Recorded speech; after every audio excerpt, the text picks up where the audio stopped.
讲到这个大水河过后，这个菜市价格是直直起，这半个月以来已经起了6成咯。今嘛一包青菜是爱用50块来买，而且这礼拜就是7月半中旬啊。农粮署也讲会甲冷冻的菜市拨一寡出来，用来稳定价格。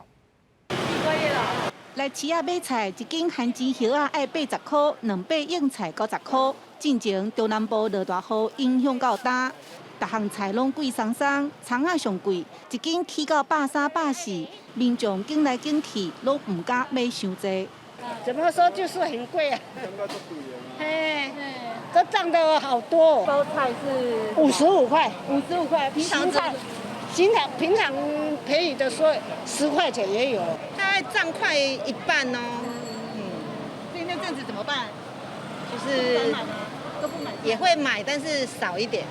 菜价到底起偌济？来看数字。台北菜市大卖价格，初一拄开始受灾时，1公斤平均34.8块，刷落来就一直起。到17已经到55.5，差不多起6成。18有甲落价，毋过55.5块已经创下历史第2高的纪录。这阵啊天气好，菜贩啊讲菜市已经豆豆咧落价。无落雨，伊个菜会较紧大，若大伊就落来，伊就价落来，袂讲足贵啦。